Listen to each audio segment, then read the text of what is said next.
ধূমপান এবং মদ্যপান স্বাস্থ্যের পক্ষে ক্ষতিকারক।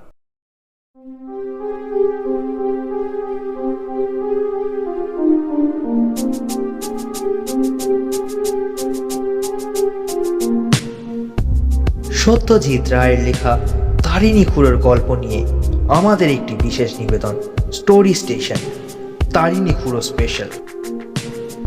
আজকের গল্প গণৎকার তারিণী খুড়ো। গল্পটি প্রথম প্রকাশিত হয় সন্দেশ পত্রিকায় 1988 সালের আষাঢ় মাসে। প্রধান চরিত্রে গজানন আপটে এবং সুরেশ মাথুর। গল্পের সূত্রধর আমি শোভ। শুরু হচ্ছে গণৎকার তারিণী খুড়ো।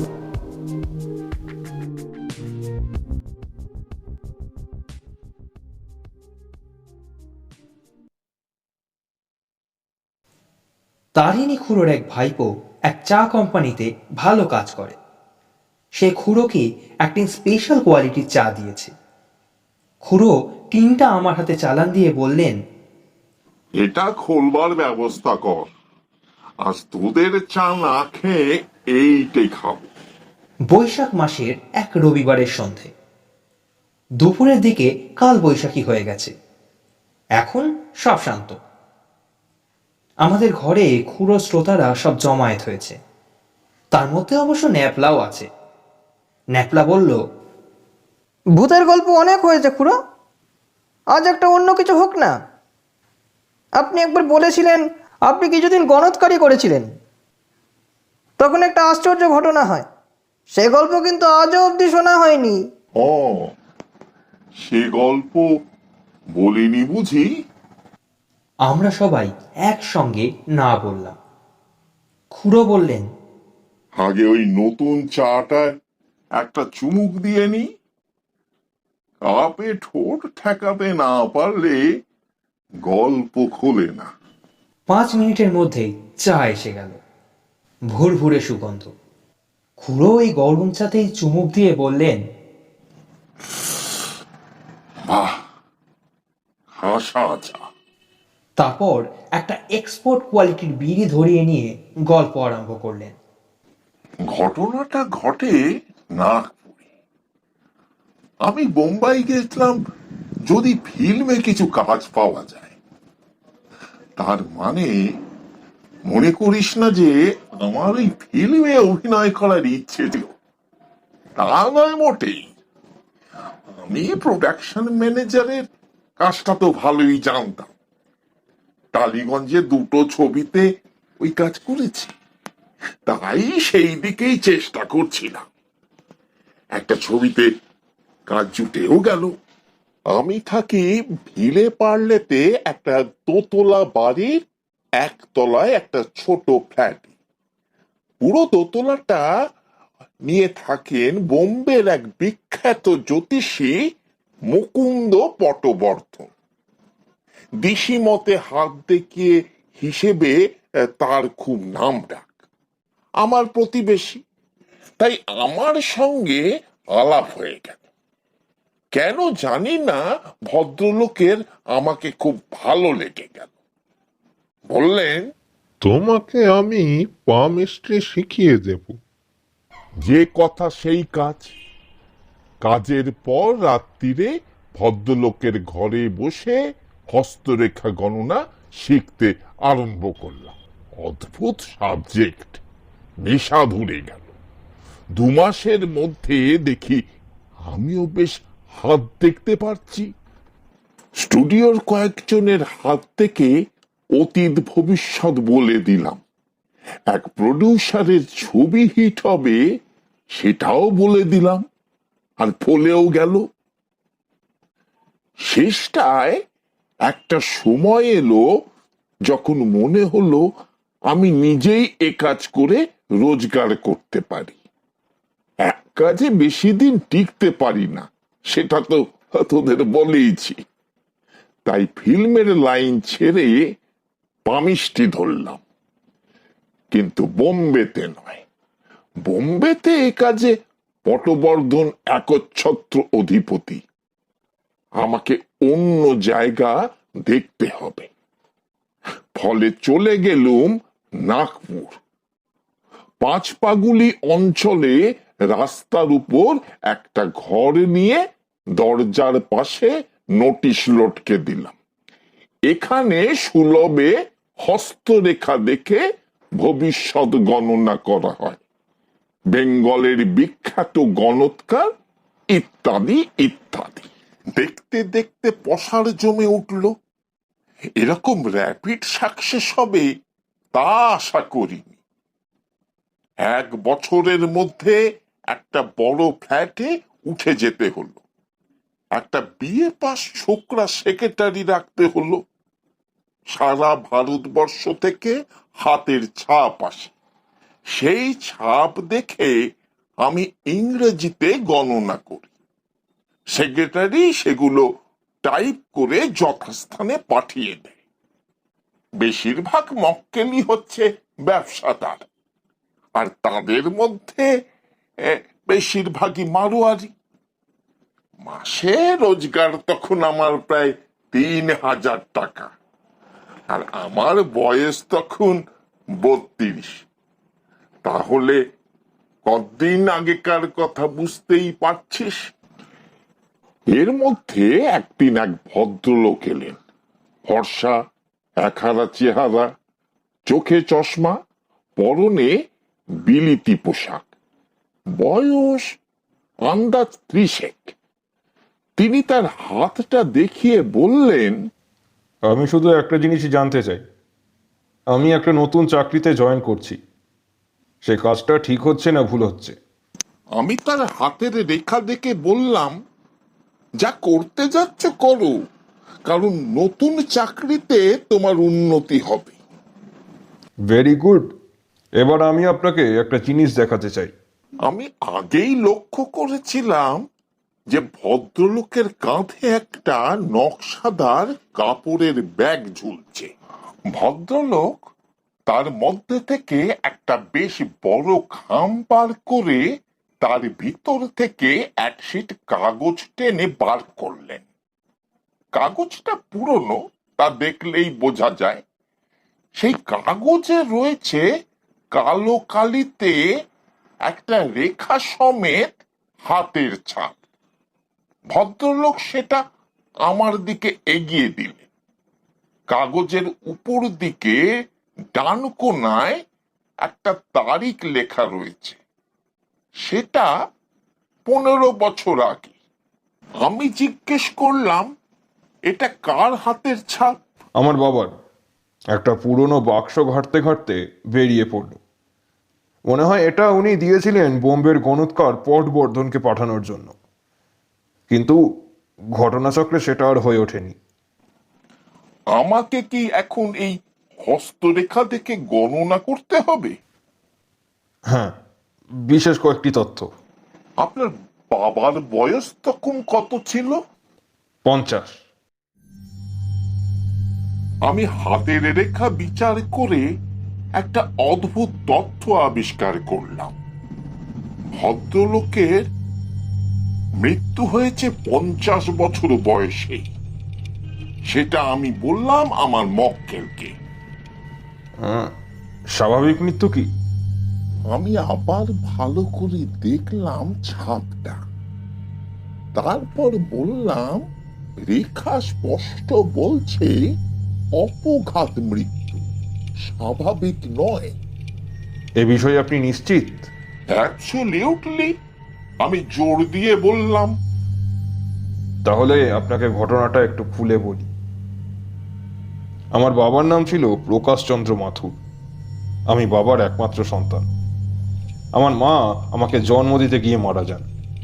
আমি মানুষ হই এক বিধবা পিসির কাছে। আমার নাম সুরেশচন্দ্র মাথুর। বাবা ব্যবসাদার ছিলেন।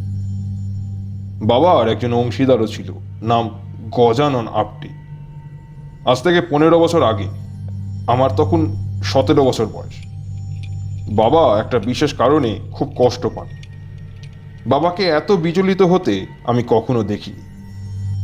আমি কারণ জিজ্ঞেস করতে বাবা বলেন, যাকে আপনজন বলে মনে হয় সে যদি বিশ্বাসঘাতকতা করে, তাহলে যত কষ্ট পেতে হয় তেমন কষ্ট আর কিছুতেই হয় না। আমার স্বভাবতই বাবার বিজনেস পার্টনারের কথাই মনে হয়, কিন্তু বাবা এ নিয়ে আর কিছুই বলতে চান না। এর কিছুদিন পরেই একদিন বিকেলে আপিসে বাবাকে চেয়ারে বসা অবস্থায় তার টেবিলের ওপর হুমড়ি খেয়ে পড়ে থাকতে দেখা যায়। তখনই ডাক্তার ডাকা হয়, আর ততক্ষণে বাবা মারা গেছেন। ডাক্তার বললেন হার্ট অ্যাটাক।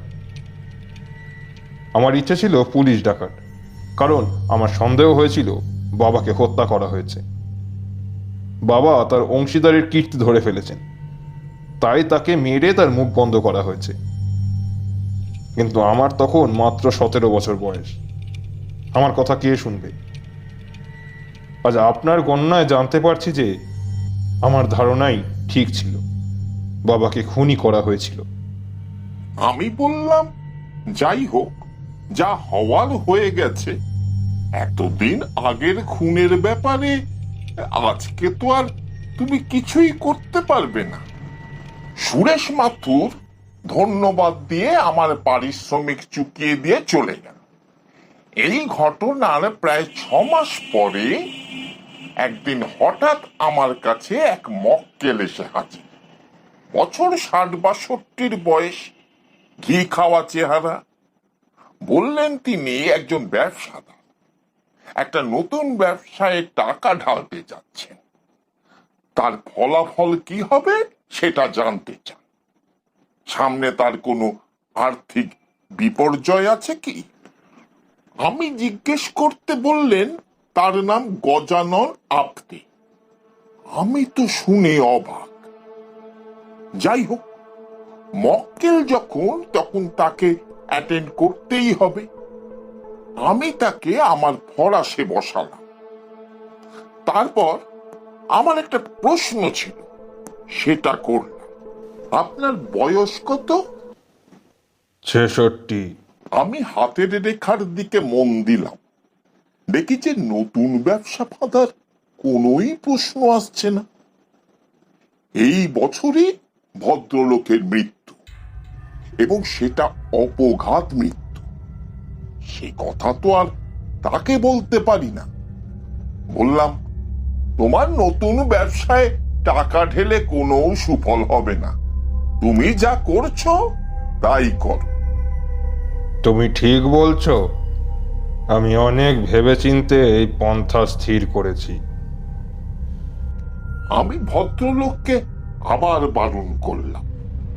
তার হাতের তেলও আমার সামনে খোলা। আমি তখনও মনে মনে গণনা করে চলেছি।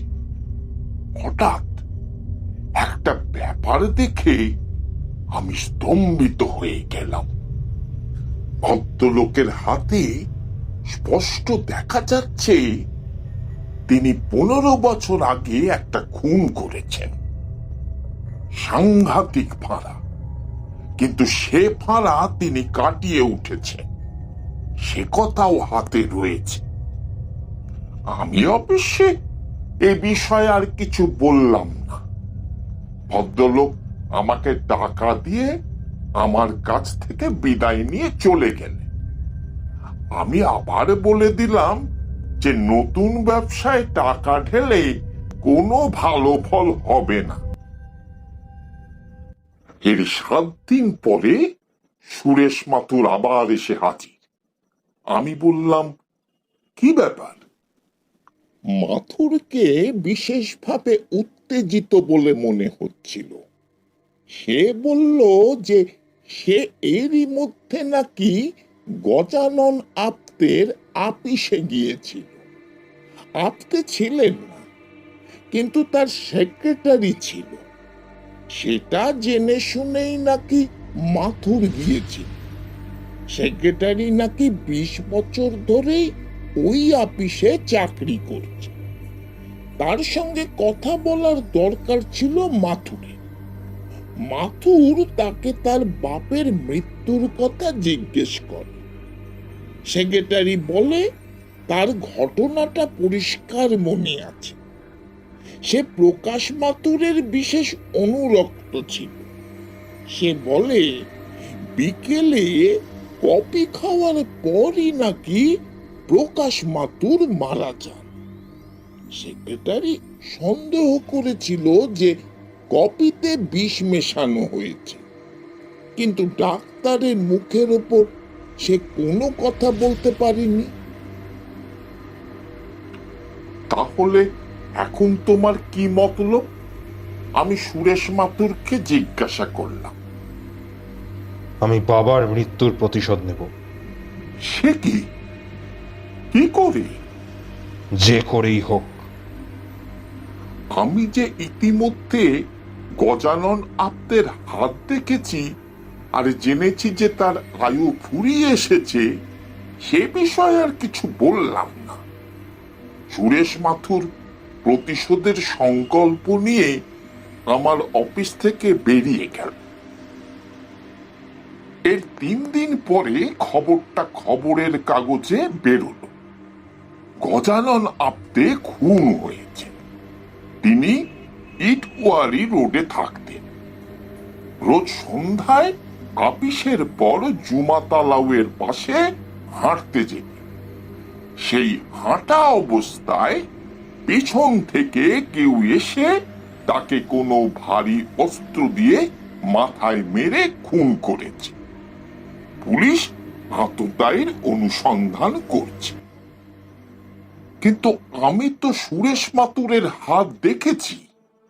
আমি জানি তার এখন একটা ফাঁড়া আছে, কিন্তু এ ফাঁড়া সে কাটিয়ে উঠবে। শেষ পর্যন্ত হলেও তাই। পুলিশ খুনিকে ধরতে পারল না এবং গজানন আপ্তের খুন আনসলভড ক্রাইমসের পর্যায়ে ফেলে দেওয়া হলো। সুরেশ মাথুর যে শুধু পারই পেল তা নয়, আমি জানি যে 82 বছরের আগে তার মৃত্যু নেই এবং সে মৃত্যু স্বাভাবিক মৃত্যু, অন্তত তার হাতের রেখা তাই বলে।